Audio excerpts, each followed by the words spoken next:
Hello, welcome. This is the Crooked Paths podcast. My name's Marcelo, and I'm having a little conversation and interview with my friend Lars. I met Lars earlier this year, and right away we had a good connection, a good friendship. You know, like when you meet people and you have a sense that you've known them in a past life or something, right? So welcome, Lars. Tak. Tak. Thank you. Tak in Danish means thank you. Yeah. So we're in Denmark right now. It's in Copenhagen, and yeah.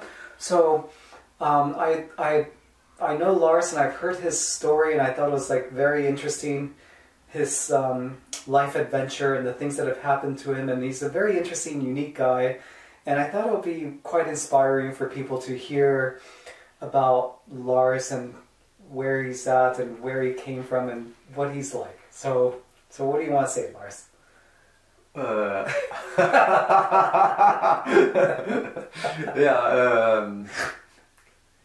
Thanks. Yeah. Thanks for the introduction. Yeah. You're welcome. I'm happy. I'm a happy man, and I have always been. Yeah. And recently, last week, I interviewed Lars and our friend Mats, because the two of them came back from a Vipassana meditation retreat.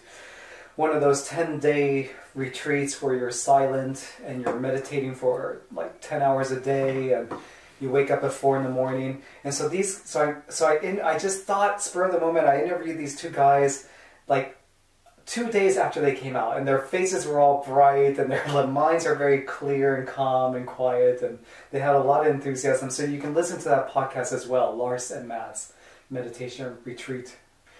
Recovery or something is called like that. But so Lars, I wanted to ask you about, you told me about your childhood. You know, some things that happened that were quite profound. And when I was like 14 or 15, I picked up a book from my mother, and she had been doing a lot of meditation, and she did it with a couple of friends.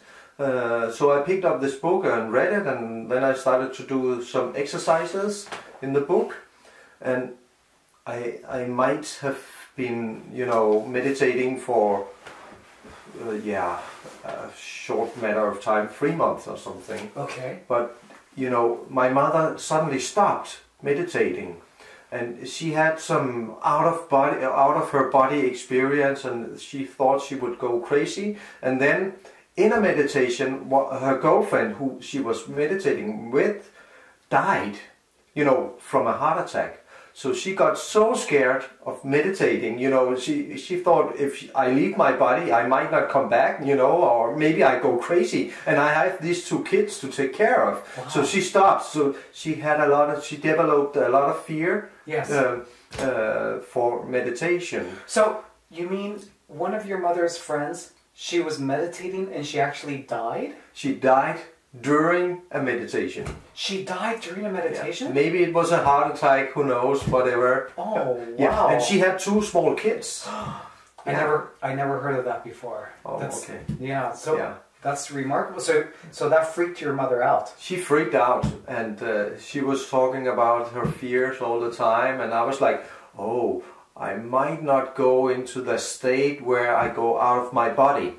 But then, after 3 months, I fell into this trance. And when you're doing a TM meditation, if you can focus your mind for 2 minutes and 35 seconds or something, you go into a trance. And then after 28 minutes and 40 seconds, you can go out of your body, because you're not allowed to have any other thoughts, but your mind is focused in that time. So I was like, when I fell into this trance, it was such a profound experience, because, I could feel my body in a complete other way. Yeah. It was so pleasant and, mind-blowing actually, to be in a trance. So I stayed there, and then I got kind of, I have to be careful with this thing, because, it's so pleasant and addictive as well, I guess. So I stopped as well. So you were 14 years old and you were doing it for 3 months, and you're a pretty disciplined, hardcore disciplined guy. So as a 14-year-old, were you doing it every single day? Yeah. Oh. Just doing the exercises. Okay. Yeah, for 3 months. Because most 14-year-olds don't have that kind of discipline either. You know, No. to do something every day, boom, boom, boom, boom. You know, Yeah.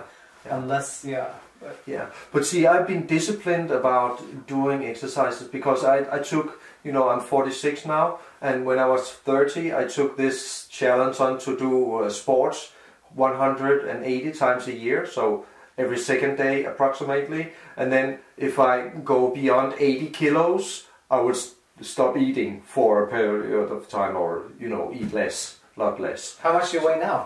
I don't know, 75 or something. Okay, Yeah. okay. Yeah. Because muscle weighs more than fat or anything, and you're very fit, Yeah, and this year I did already 325 times of sports now.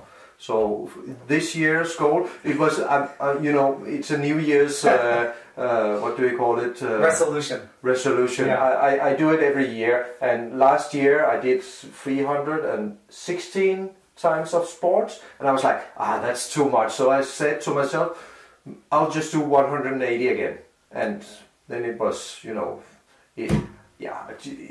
I just enjoy it so much now. So it's just a part of my daily routine to do some kind of exercise, like doing yoga, volleyball, running, biking, kite surfing, golfing, push-ups, pull-ups, whatever. Right. Yeah. One of the first things that Lars told me was that he did over 3 or 4 days he did 1,000 pull-ups. Yeah. 4 days, 250 pull-ups a day. So, and that was in May. That was this year? This year. This year? Yeah, in May. And you said your arms are just in so much pain afterwards. Yeah. Wow. Yeah, I found like 25 small sticks from branches, and then I placed it outside where I was training, and then I took 10 and I threw a branch away every time I did 10. So, but I think it took me 1 hour and 20 minutes the first time to do 250 pull-ups. 250 pull-ups. That's incredible. But so, anyways, so I'm very disciplined about doing sports. Yes. Yeah. And also, mind you, you're also very disciplined now with the meditation, because you told me last week that since the Vipassana meditation retreat, you decided to do 1 hour meditation every single day. Yeah. Every single day. And also in 2017. In 2017. And I'm gonna do that because I feel like now it's the time, because I haven't been meditating for 30 years. Right. You said you put it on hold. I put it on hold because it was I was influenced as a kid by my mother's fears, and now it's like, when I went to the Vipassana, it was like, well, I have disciplined myself with my body doing sports. So I have a strong body, I can sit 4 hours with no pain, or, I don't care about the pain because I'm used to pain doing all this sports. But I don't have a disciplined mind. So that's a new challenge for me, and it's very exciting to start disciplining my mind, so being focused and But when you're doing sports, you go into that zone where you're full of endorphins and you're feeling really calm, your mind is very quiet. So the sports has a meditative aspect to it. Yeah. Because I've noticed that people who do sports, and I did a lot of sports too before, people who do a lot of sports, they go into meditation more easily than regular people. Yeah. And for me, sports has been a part of my mental health. Because when I was younger, I was afraid because one of my parents has a tendency to get winter depressions. Okay. So I did a lot of different things not to get a depression.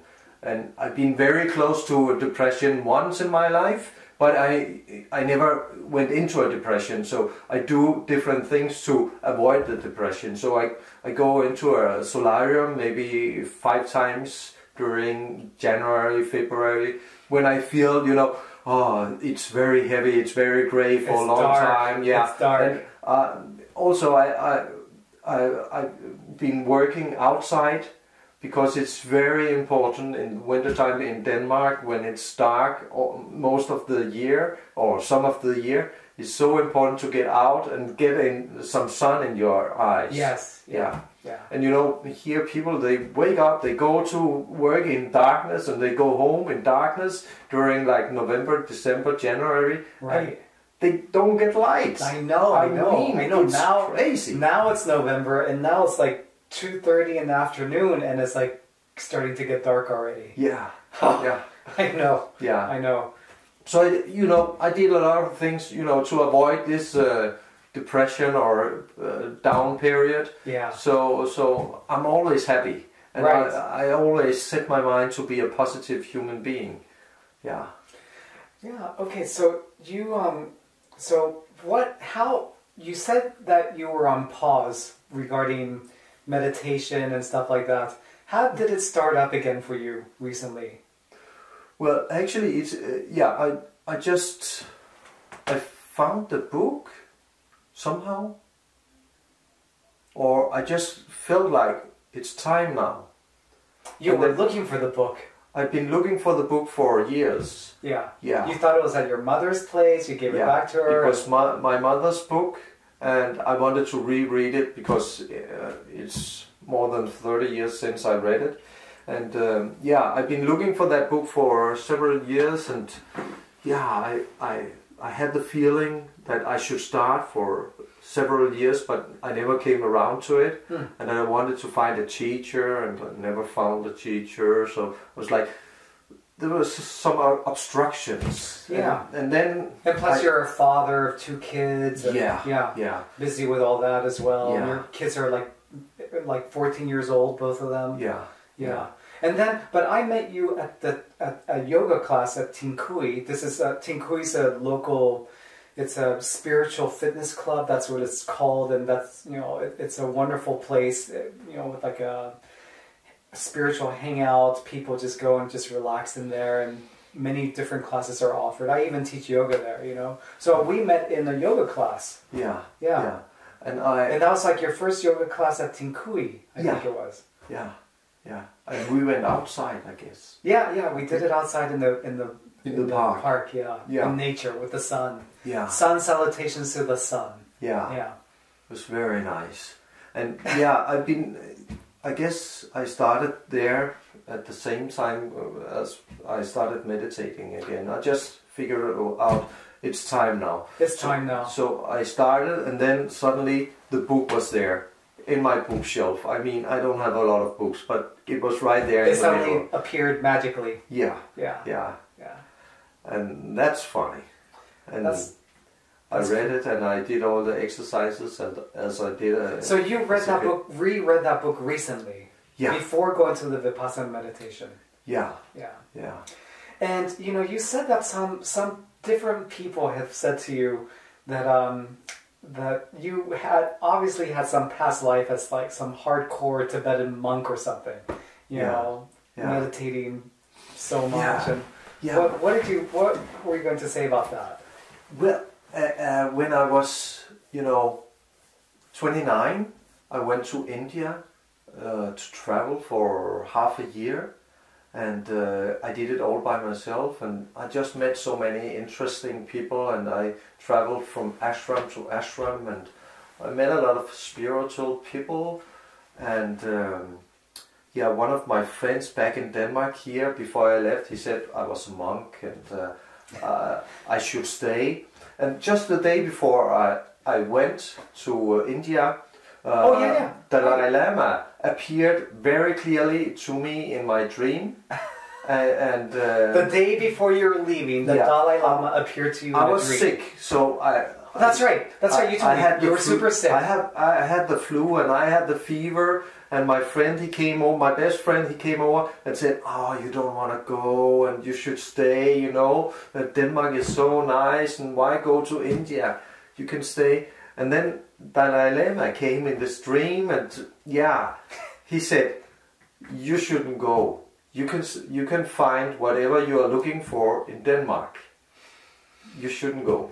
And then he gave me a ring, or I don't know. So in the dream, the Dalai Lama said to you, You don't need to. You shouldn't go to India. You can find what you're looking for here in Denmark. Yeah. And so, what did you do the next day? I went anyway. So you ignored the dream. And my best friend, he had just told me that he had seen me as a monk in some past life, whatever. So I went to India, and then I meet a lady who does the same thing as your wife. Oh, a clairvoyant. Clairvoyant. A clairvoyant. Yeah. And she was in a wheelchair and she had sclerosis. And you met her in India? I met her in an ashram in India. Okay. So, you know, I didn't really talk to her, but I went with a friend that wanted to see her. And so he talked to her for a while, and then she looks at me and says, "Well, you have been a monk in your past life, and you have a very important life from way back." And she mentioned a year, and she told me it was in northern of Kashmir, and I was like, this sounds so real, because I heard it several times in Denmark before traveling to India, and then I wanted to travel to Kashmir, but you know, Kashmir is not safe to go to because of the war with the Pakistan conflict. and the conflicts, and so I never got around to it. But I went to Nepal and did some hiking, and I felt so much at home in the Himalayas and in mountains.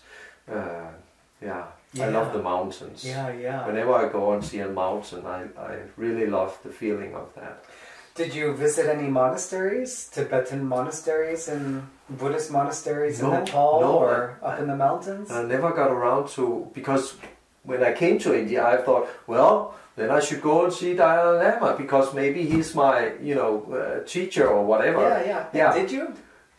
No. Oh. Because I mean, maybe I saw him in that dream, and that was meant to be, and that was it. And I don't need to go and kneel down, because I kneel down in my dream already. Yeah. So it was not meant to be for me to go there that time. So I went to a lot of other ashrams, and it was all fake, but I met a lot of interesting people, and I had a good time. Yeah, there's a lot of fake stuff, fake spiritual Disneyland type atmosphere in India too, in places. Yeah. But on that note, I mentioned to you a book, A Search in Secret India. Yeah. By Paul Brunton. It was written in 1934. It's like one of the books for me that I've read like 5 or 6 or 7 times. It's been so profound.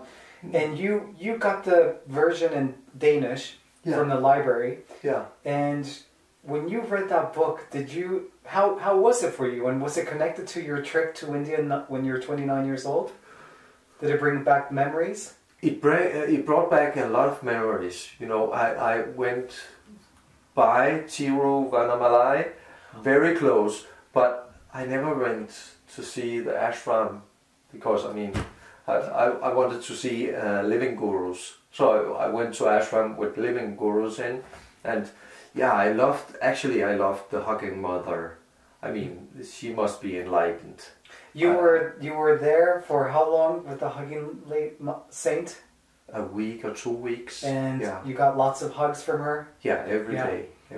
Twice a day. And did you get, did you ask, because it's like people wish for something.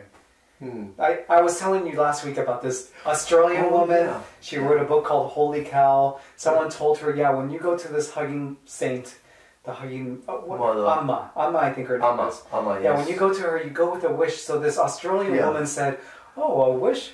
Okay, let's see. Okay, I wish for bigger breasts. Yeah. And so she got a hug from the lady, and the lady whispers something she couldn't understand in her ear, and then soon enough her breast started growing and growing and growing, and it was like really painful. And her boyfriend was very happy, of course, but she was like in such pain, and she went to several doctors to try to get examined, and they couldn't understand how could a woman who's already in her late 20s, her breast be growing so much? It was not normal. There was no explanation in medicine for such a thing. Yeah. And then finally, I think she prayed to God, please let my breasts go back to their normal size from before. It was too painful. So that was the hugging saint. That was that Australian woman's experience with the hugging saint. I didn't have any experience with her because I didn't wish for anything. And I'm a very modest man, and I don't have a lot of wishes here in life. I don't use a lot of money to buy stuff or anything. So I'm just happy. Yeah. The way I am, and the way worlds around me are. You know, I have to buy stuff for my kids once in a while, but and for my girlfriend. Yeah. For the girlfriend. Yeah. Happy girlfriend, happy life. They say. Yeah. Happy wife, happy life. Yeah. But you're very down to earth. You're very minimalistic, and that happens when people become spiritual as well. That they sort of realize all this stuff that they're carrying. All this stuff they have in storage someplace, that they never even look at it. They don't even need it, so just get rid of it, you know? Yeah. You don't need a lot of stuff. I don't need a lot of stuff.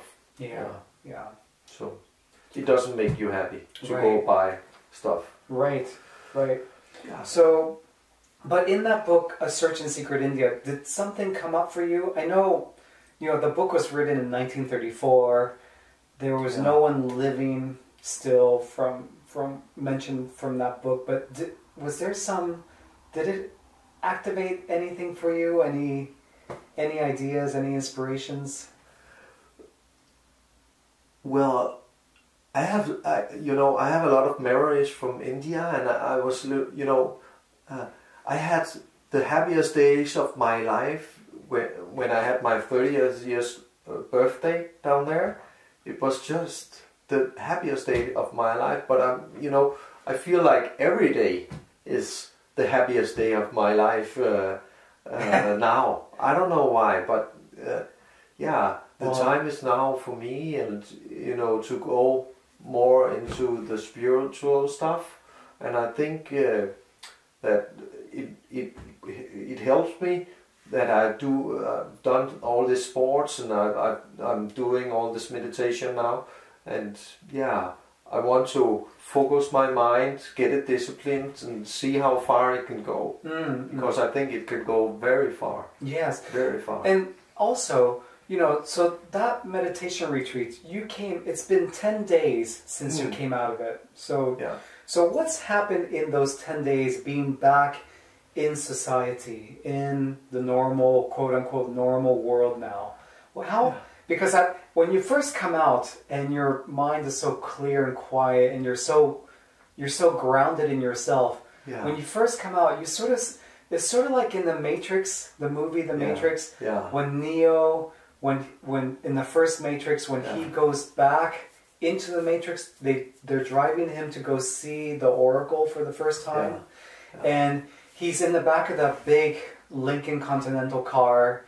And he's like, and the Matrix looked very fake for him. It was like slower because because his consciousness had gotten much brighter and sharper. Remember? So everything seemed kind of slower and kind of fake. And so he's like, oh, he suddenly pointed at a restaurant. He's like, oh, I've been there. Oh, really good noodles. That's what he said. Really good noodles. And then a few moments later, he realized that those noodles were never real. They were fake. Yes, they were just a program in a computer that he was in. And so he never ate those noodles. So that was so when you come out of a Vipassana meditation retreat and you come out into the world, it's a little bit like that. You're so grounded in yourself. So what has happened to you 10 days since that retreat for you? Well, at once, when we were allowed to speak again, on the 10th day, and the 11th, I was like, every time there was some confusion around me, I was like, I'm not going to take part of that. I'm just going to do my thing, and they can be a part of the confusion. So I was very clear, doing my thing, and then whatever, And also going home to my kids was kind of stressful because there's a lot of things going around with a girl and a boy, 14 years old, and I had to decide a lot of things, you know, being away for 10 days with my girlfriend and my kids, and you know, I had to go and buy groceries, and yeah. But ever since the meditation retreat, I noticed that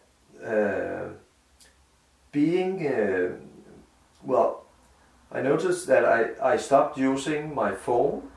I just put it on sleeping mode, so it doesn't ring, it doesn't buzz, it doesn't light up.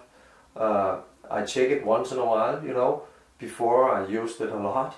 Also, I looked a bit into this Trump the election, the election, right, whatever, and I was like, yeah, no way, I'm not gonna take part of that. Yeah, that's so crazy. I mean, it's an election with two crooked people, and they're, you know, two crooked people who are interviewing. One is crazy and one is crooked. I mean, I'm not gonna be a part of that fear, agony. Yeah, it's so, yeah. So I was, you know, every time if I go to my computer, it's like I have a purpose. I'm not just sitting there fussing around. Right. Everything I do the meditation in the morning, and then I'm very effective doing all the stuff I have to do. So it's been like the meditation in the morning, it takes 1 hour, then I'm very effective afterwards. I have so much energy, and I don't waste my time anymore with, you know, the media or the news, you know. I read the headlines because I'm like, no, I'm not gonna read about Trump. No, I'm not gonna read about somebody who's missing. No, I'm not gonna read about this dog who is in court or getting shot because it's a fighting dog. It's illegal to have fighting dogs in Denmark. Yeah. And I'm not gonna read anything about the news. So once in a while, you know, I go to check the news, but I'm only reading the headlines now. I'm never digging into that stuff because it's so fearful, it's so, you know, stressful. It's all about, you know, being a part of this fear. And I mean, I don't choose what news I want. Right. You know, maybe there's happy stories out there. You know, it's referred to as fear porn. Yeah, fear porn. Yeah. And you're actually feeding your mind with all this fear, and you want more. Yeah. When you start digging into that, it's like an addiction. It is. Yeah. And I've been all my life, I've been very good at cutting off my addictions. So, yeah, it's a process now to, stop using the screens in my home and do good stuff, you know? Yeah, and when I was talking with you and Mads after the Vipassana, and you both had mentioned how you've both decided that you're going to go back to just a dumb old phone. Yeah. Instead of a smart trait, just finishing with the smartphone. And I was really surprised with that because Mads saw my dumb phone and he teased me about it. He said, "Oh, that's an old man's phone," you know? Yeah. But, so that was very interesting to hear the two of you talk about that. Yeah. Because, you know, I noticed when I came home from the Vipassana, it was like, it was not on sleeping mode, it was just on soundless. I always have it on soundless. But then, you know, it buzzes every time an SMS or a phone call comes in. It just buzzes on the table or wherever it is.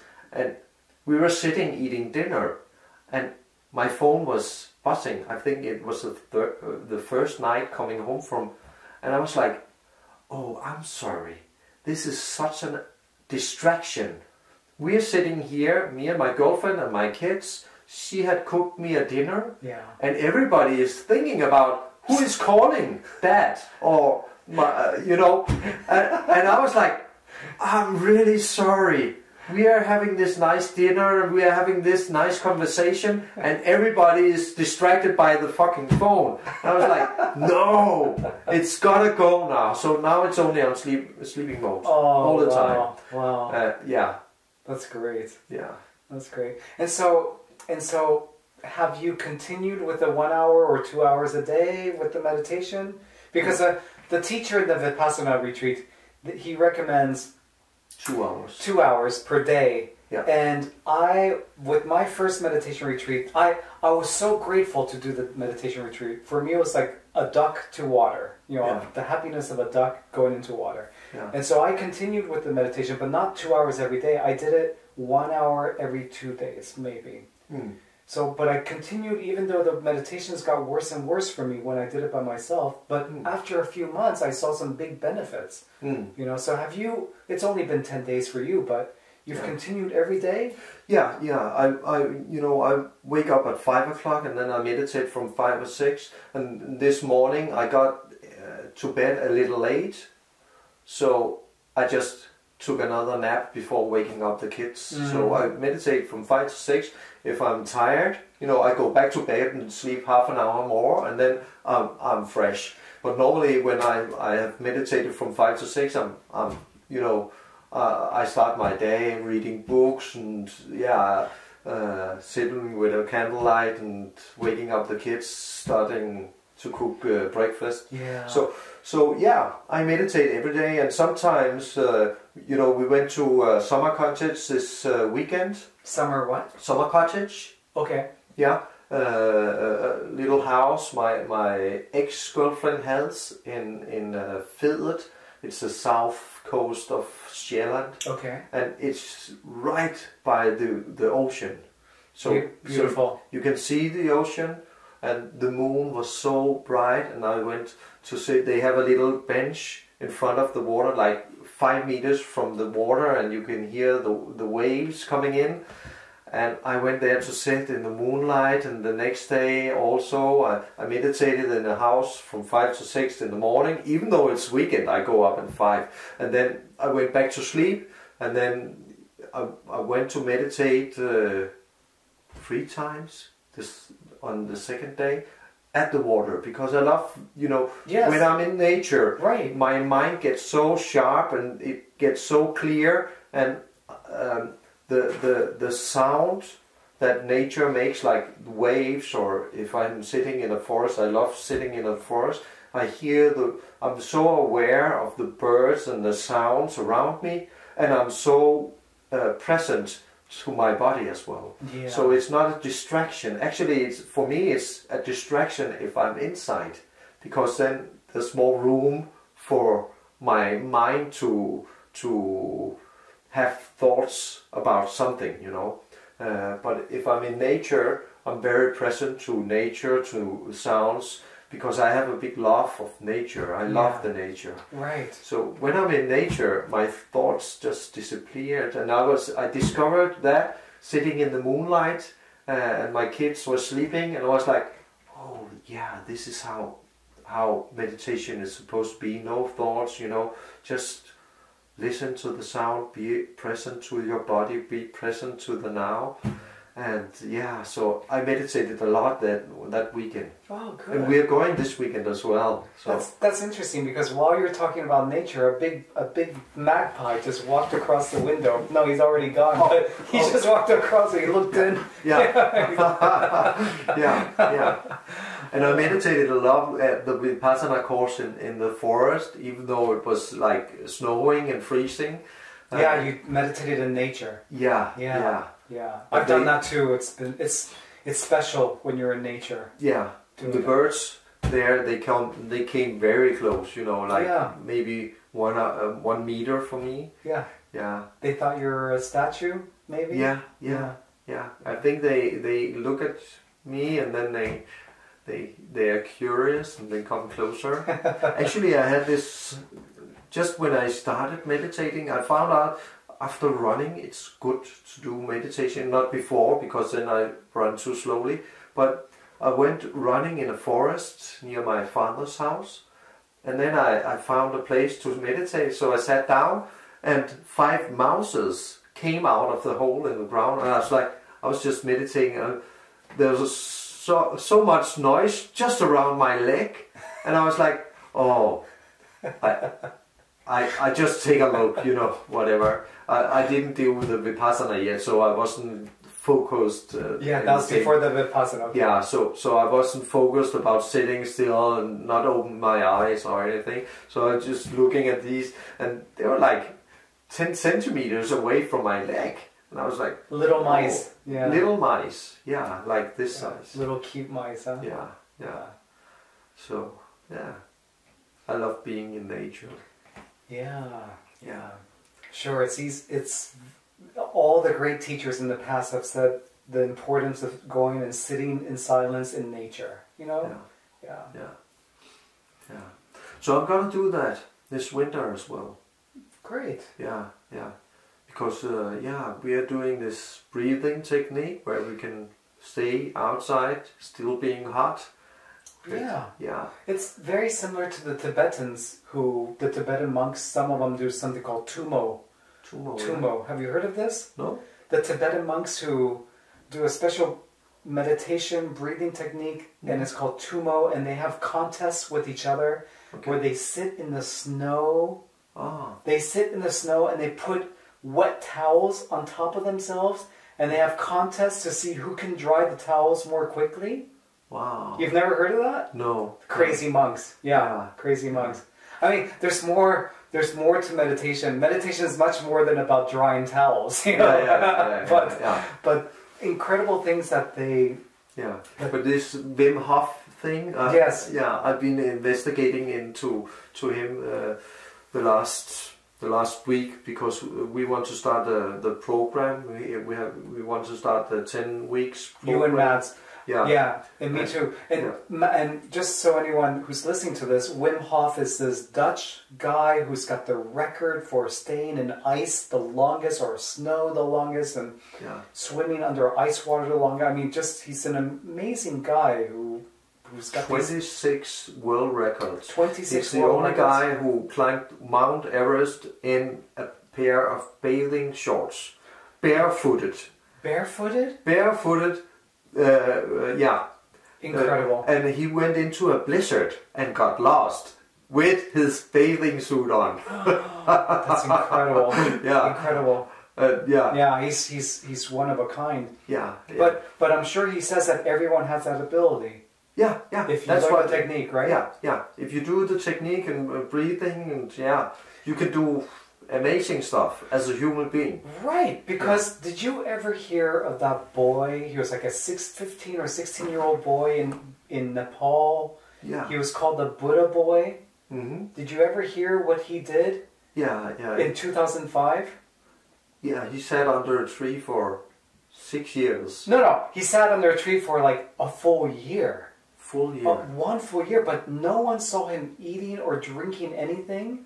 Yeah. And there's a documentary about it. It was on the Discovery Channel. Yeah. And did you see that documentary? Yeah. You saw the documentary? Yeah, I did. Okay, right. And remember that at the beginning of the documentary, the people were going up there, the Westerners, and they're very skeptical. They're saying, this boy's being exploited.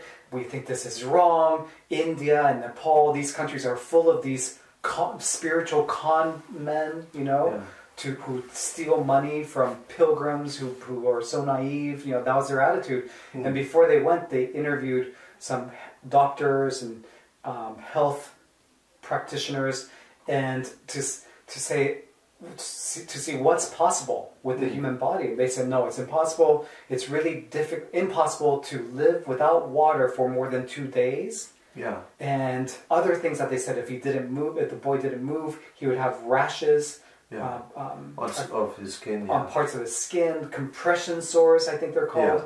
Yeah. You know, where you're sitting too long, and so like people in the hospital, they have to be moved constantly so that they don't get these bed sores. Yeah. You know, which are really awful. So the people who went to with the documentary with the cameras, they finally got permission to put a camera in front of the boy near enough where he could film him for 4 days straight. Yeah. Continuously. Yeah. And day and night. Day and night, and they put it on infrared mode too at night. And the boy, he didn't move. He did not move. And people could say, oh, that's a con, that's fake. Well, I challenge anyone to sit, if you're not used to it, sit for 1 hour without moving. Sit for 40 minutes, 30 minutes without moving at all. Yeah. And this boy did not, he just moved millimeters per day, you know. Yeah. For Nothing. 4 days. For 4 days. Sitting straight with closed eyes. Just a little movement here and there. Don't you think? Just try 1 hour. Try one hour is, sitting without moving at all. It can be painful If for most people. It's very painful. Try. You get an itch on your nose, or or you've got to adjust, and you can't do it for 1 hour. Painful. Yeah. Painful. But anyway, Yeah. I believe, with this Wim Hof guy, and Yeah. we are doing all this breathing technique, or starting to do it, I believe that, there's some boundaries for our bodies that can be broken, like in the Matrix. Yeah. And doing a lot of sports and doing a lot of meditation can bring you to another place, other places to be explored. And So are you talking about like psychologically, like super conscious states? Yeah, super conscious and conscious states where you are very aware of, whatever is happening around you, and what you want to be a part of or what you don't want to be a part of. So you can choose more selective what you want for your life, what you want to do with your life. Right. Yeah. Because you said after the Vipassana, you came back home and your kids and girlfriend, and you saw other situations with drama.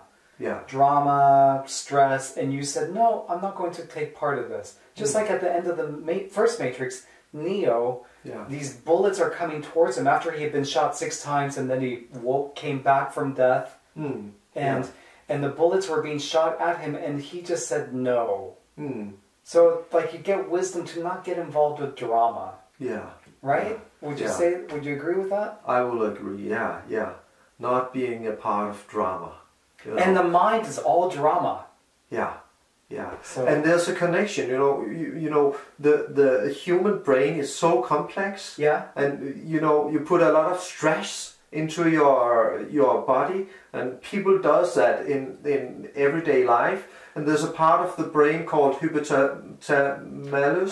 Hypothalamus. Yeah, and it shrinks when you get stressed. If you are stressed for a longer period of time, it disappears almost. But it can grow back. If you take a walk in the forest, it grows a little. And the plasticity of the brain is very profound. It can grow, but you have to balance the brain, and it's very complicated because we have 3 different brains. We have the prefrontal part of the brain, we have the middle part of the brain, and then we have the limbic system. Yeah, the old brain, the stem brain, and that's a primitive.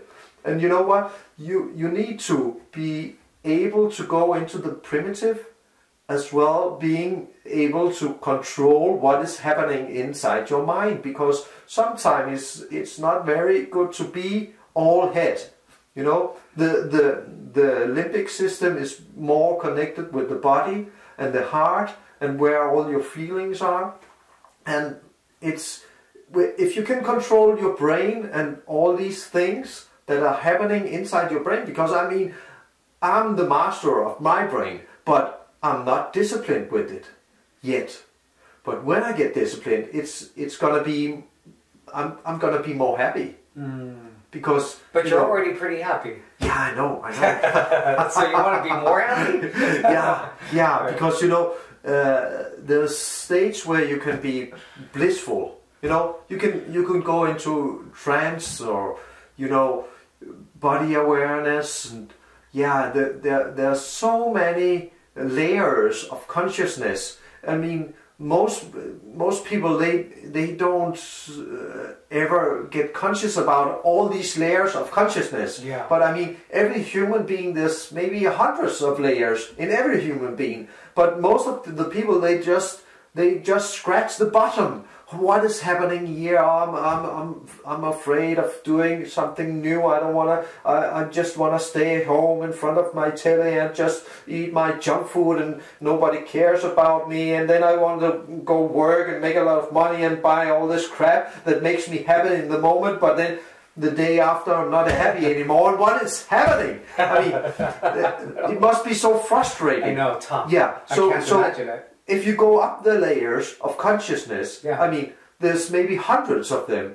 You know, you can be more and more happy, and at the end you become blissful or enlightened or whatever. And No mind. no mind. Quiet mind. No mind. Meaning no mind. You know, and the mind is all, you know, they made a lot of measures about Yes, the yes, brain. yes. It's all the mind is in the new brain, because no animals have thoughts about what happened yesterday or what is going to happen tomorrow. Well, that's a fascination of the human brain, being able to having thoughts about the past and the future, but being present here and now is so much more important. And that's not going to happen in the prefrontal cortex. That's going to happen somewhere else in your brain. It's going to happen in your limbic system, where you are aware, Yes. and in the middle part of the brain, where all the hormones are released. And if you can control the hormones or the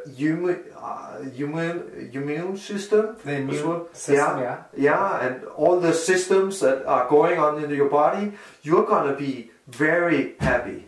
Let me ask you, after you came back from the meditation retreat, you did some yoga classes. Were the yoga classes, were they different for you after that? Because you're talking about the primitive brain, feeling the sensations in the body, you know. Yeah. Was it a different yoga class for you? Did it go deeper for you after that? After the Vipassana? No. No? Okay. No. I was wondering, because I remember Yeah. when I started doing yoga, it was soon after my first Vipassana. Yeah. And because I had that meditation experience, it helped me to go deeper into the yoga, into the postures, the asanas, to be more present.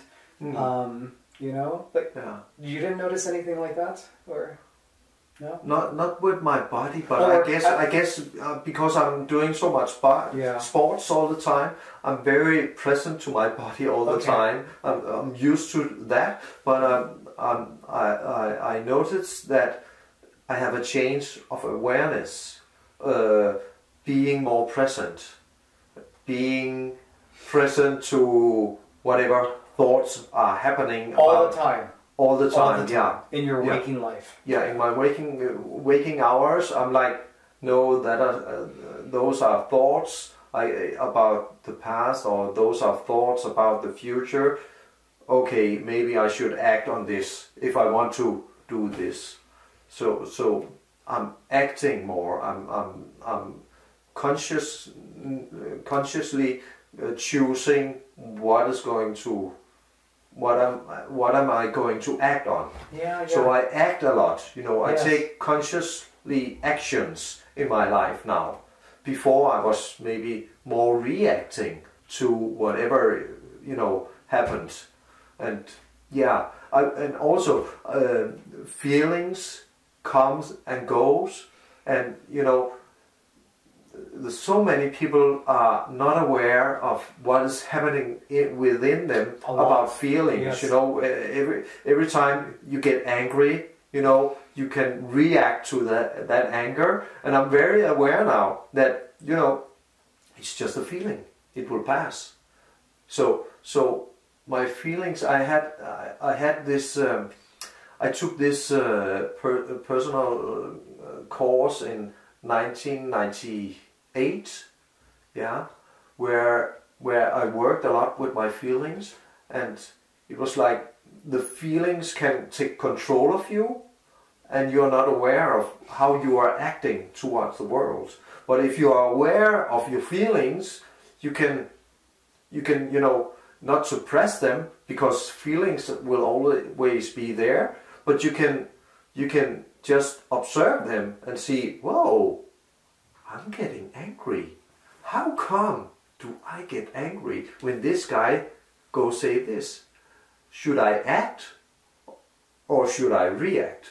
I mean, then you can take a conscious call of, you know, react or act.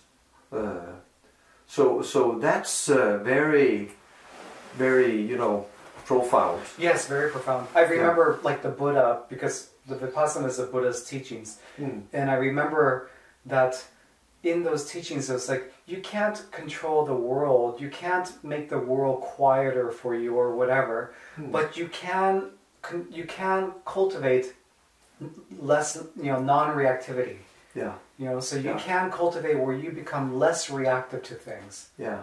So, and I think a lot of Buddhists, they misunderstand that. Because they think, oh, it's bad karma and I don't have to do anything now. I just want to sit and meditate and nobody is going to disturb me. And so many people are disturbing me. Oh, it's so...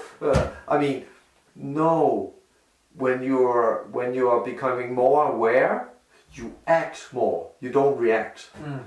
So, and I think a lot of people, they misunderstand it. They draw themselves away from life and they don't act in life because they think, oh, if I act in life, I have to react to all these things that are happening. Oh, so you're saying that they withdraw from life. Yeah, some people they do. Yes, I heard about, some Buddhist people. Also monks, also yogis up in the mountains in the Himalayas meditating so much and they come back down to a city and they freak out. Yeah, I've heard many stories like that. Yeah. So the first Vipassana I went to, I remember next to the meditation hall there was construction. So during the day there would be some pounding, boom, boom, boom, and it was very difficult to meditate with that. But afterwards, I could meditate anywhere. I could meditate even in an Indian train station, which is so noisy and. Or in the middle of the intersection if I want, no problem, So there's many gifts in disguise, I think. Yeah. Well, that's and let me ask you, Lars, also, what about your mother saw you when you were born and you growing up and your personality? What did she notice about you? What did she say about you when you were a kid and growing up that was peculiar? I think she saw in me that I was like her psychic boy, and my brother was a materialistic boy. So I was more like into psychology, philosophy, and spiritual stuff, and the pyramids. I was, I've been interested in all kinds of stuff. Right. And also as an adult, I read science, and because I love geology, I love the whatever, news about new discoveries about medical science, jura, with lawsuits. With what? With law. I like reading about law. And, I've been very curious. So you have about curiosity everything. about many things. About everything, biology and So your mother saw that you were like this special boy with like psychic, like in curiosity, and and your brother was more materialistic. Yeah. Perhaps. Yeah. Okay. Yeah. And did she get any images of you when you were a boy, like as a little monk or something like? Did she say anything like that for you? No. No? No. Okay. Never. Yeah. But was she surprised when you started doing the meditation as well? At As a 14? boy? Yeah? Yeah, she was. Yeah. But I think it was kind of natural because, my brother would never do a thing like that. So I was just curious, about what can happen within me. So I always been curious and positive and right. Yeah. But also something else that was very interesting, that you said that when you were a boy and early teenager, you would have dreams. Yeah. And the dreams would come true. There would be like prophetic dreams or deep meaning dreams. Can you talk a little bit about that? Because that was very interesting to hear that. Yeah. I had a lot of dreams when I was kids. I had one with big waves, yeah, and I was just hanging on a Coconut, a palm tree. Yeah, coconut tree. And I was like, bring it on, come with it, come with the waves. And you wrote down your dreams. I wrote down my dreams, and I actually made a drawing of the island with the small houses and the coconut trees, and everything was vanished. In the dream. In the dream. And this was maybe when I was 10 or 11 or something, with maybe even younger. But I made the drawing, and I found it when I came back from Indonesia. I traveled to Indonesia with my girlfriend and went to an island. And what age would you say around? 10. Yeah, I had this dream. No, the dream was that when you were 10 years old, but when you traveled... I traveled to Indonesia as 25, 26, okay. With my girlfriend. And it happened in reality. You know, this island. Yeah. We just got off it.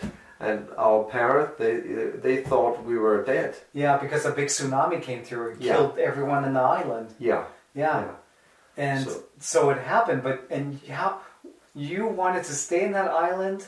I wanted to stay because I was, not afraid. Yeah, I wanted to stay. My girlfriend said, no, we should go. So we left. We finally left. And the next day or the day after, 2 days after, a big tsunami came and killed everyone on the island. Yeah. And we heard about it like 2 weeks after. And our parents had been crying for 2 weeks because the last thing we told them, that we would go to this very small island. Isolated island, no tourists, no tourists for 5 years or no connections to the internet or whatever. So the modern world, nothing. So we heard it from some other tourists because we didn't, watch the news. We were in Indonesia, so no news. We were just traveling around, and then somebody told us, "Oh, did you hear about this island and the tsunami?" And we were like, "Whoa!" And maybe we should call home. Wow! And they were so relieved, our parents, that we were alive. So for 2 weeks, your parents and the girlfriend's parents, and friends, they were sure you guys had been killed in a tsunami. Yeah. And you said to me that you thought the people in that island who you got to meet, that they all died. Yeah. Unfortunately,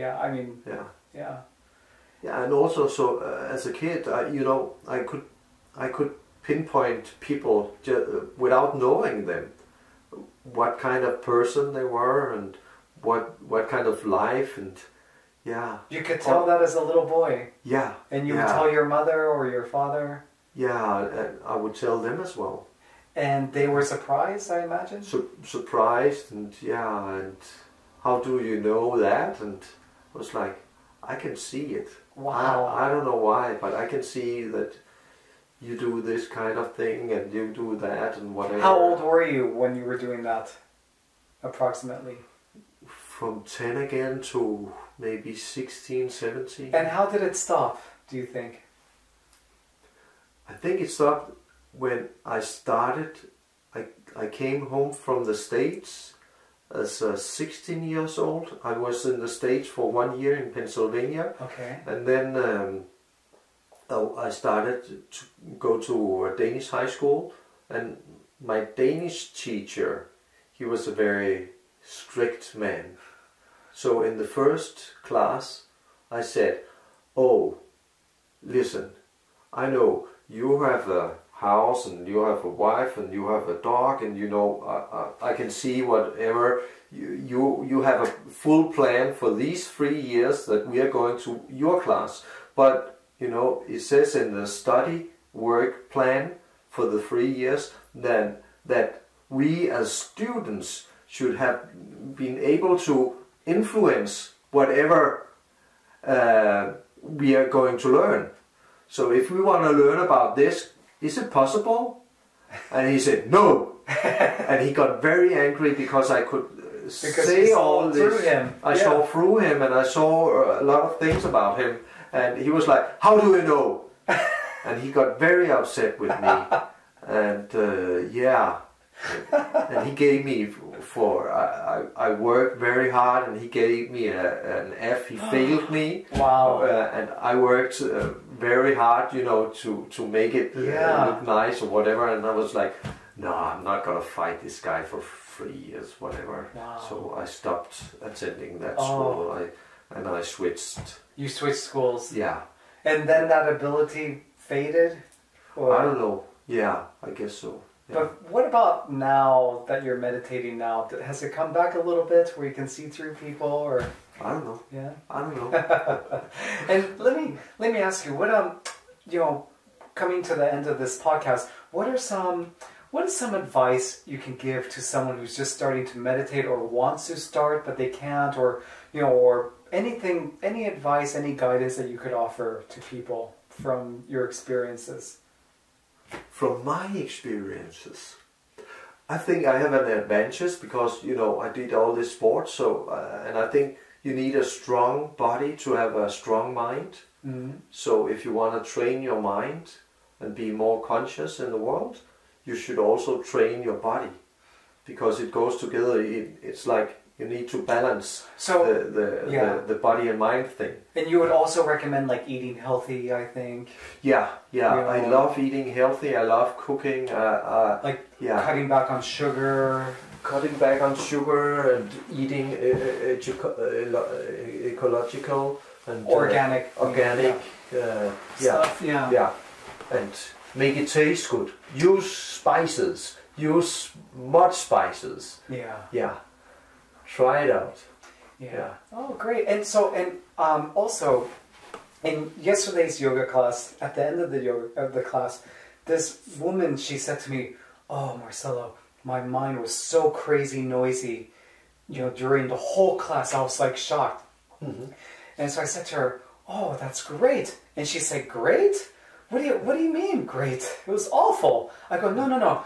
Whatever's buried within you, deep within you, it has to come out. It has to come out. It's the yoga, the meditation is a cleansing.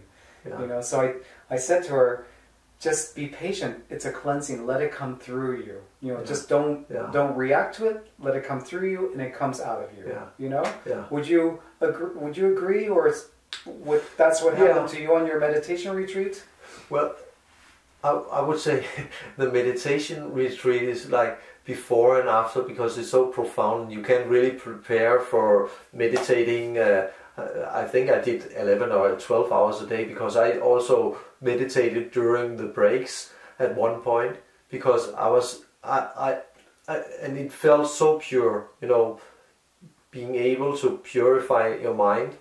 And whatever I did before was just glimpses or small points of meditation. But the Vipassana is so profound that I can really recommend it, because I think it's a good way to start your journey for meditation, because it grounds you, and you get the benefits within the 10 days. You can see what is happening to you, and nobody has a discipline to try it out at home, to do 10 hours of meditation. People are kidding themselves when they think they can. It's too hard. It's too much distractions, and I'm like, maybe I could do a 10-hour day at home. No, it's not possible, because there's a girlfriend, there's kids, there's friends, and there's so many distractions in the world, and there's a television. I need a break, but there's no breaks in Vipassana. There's just you, silence, meditation, and then you eat, a couple of times during the day, and then that's it. Yeah, it's so great. Yeah, it's transformative. Yeah. It's a pretty intelligent, wise system that they set up. Yeah. They've had millions of people go through it, so they know how it works. Yeah. People get transformed. And transformed. Yeah. And the wonderful thing is, it's not about money. You pay by donation, so whatever you can afford. So it's not about the money, because if that was offered by some private company, it would cost like $2,000 or more, Yeah. And I was so 12,000 krona, you know. Yeah, I was so surprised about it. I thought that was such a nice thing. They put up a sign that said the approximately cost of the course was 100,000, and we were approximately 100 people there. So for 10 days, they spent only 1,000 kroner having me there. So I could choose, to give the 1,000, whatever, give more, I could give less. I could give nothing. Yeah. There's no pressure, There was a guy sitting behind a curtain with a Visa card machine, and it was, do you want to go? No. Do you want to go give some? Maybe. Yeah. Okay. I can do that. Yeah. Or whatever. Yeah. Feel free to do it without paying. Yeah. I mean. Yeah. It's very nice. Yeah, and some people give more so that others can take it too. So that does happen as well. Yeah. And I think when you preach the meditation, this kind of meditation, it preaches honesty and not materialism. Yeah. And when it's not materialism, it should be for free because it's what they preach. Yeah. And if you're open and preaching, being honest, it's such a nice thing to place a sign saying it costs this to have the course, and we have donation for maybe half or maybe more, whatever. They put up the numbers for you, so you can go and see and look at it and say, oh, they got 50,000, but they have still 50,000 to go to break even. To break even, yeah, to cover the cost. Yeah. So what a wonderful journey you've been on, Lars. To do all these things, and it'll be really neat to interview you again, like a year from now. At the end of 2017, and see what benefits, how did it transform you to. Because I agree with you. I tried to meditate before I learned in a meditation retreat of Vipassana, and I was only kidding myself. I thought I was meditating, but I wasn't. I was like, it was 15 minutes here and there, once a month, if even that. And if someone asked me if I meditate, I would say, oh yeah, I meditate. It's so good for you. It's blah, blah. And I didn't meditate. I was just lying. But I didn't realize it. Yeah. And then once you go deep into that system, and you learn how to sit for an hour without moving, whoa, like being burned alive. I did that before the Vipassana. You told me to do that. I suggested it. I didn't tell you. I suggested it. You suggested it like you did earlier in this podcast, and I did it. Yeah. And it was so painful to stay still for this 1 hour. People have no idea. No idea how painful that is, and I can tell because my body was screaming after maybe 12 minutes. Like being burned alive. Being burned alive. And imagine a mosquito landing on your face, and you can't brush it away. And they'll finally poke you or bite you, and and to endure all that. My wife Karina, she went to Vipassana with me when we were in India. And she said that at one time when having to sit for 1 hour, at one time a mosquito came and just on her arm or somewhere and just bit her, and at that moment of biting her, because she didn't resist, it just suddenly released all this tension in her. And she, like, her mind became super quiet, and she was completely alive in the present moment. And that's what it's all about. It's just becoming alive in the completely alive in the present moment. Right here, right now. The training of that.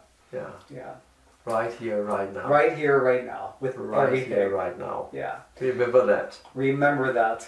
Always, at every moment of one's life, and just the importance of practicing. It's like with sports, you have to practice so hard to get good at something. It's the same thing with this. But many benefits come from this. It's like in the Doctor Strange, the movie we just saw. Practice and hard work. Hard work. How did you become a doctor? She asked him. Practice and hard work. And it was the same with the meditative path. Yeah, you have to work hard. Yeah. Meditate and read books. At least be consistent. I think that's the key thing, to be consistent. Yeah. Because a lot, it happens where a lot of people like stop and then they don't continue and then pick it up like a year later, and it's just that's a year that's been missed if you're not consistent. Yeah. But it's written for everyone. So But anyways, Lars, thank you very much for participating in this podcast. Yeah. And hope that people get to listen to it and get inspired to follow their crooked paths. Yeah. Sure. Yeah. Namaste. Namaste. Thanks, Lars. Yeah. Thank you.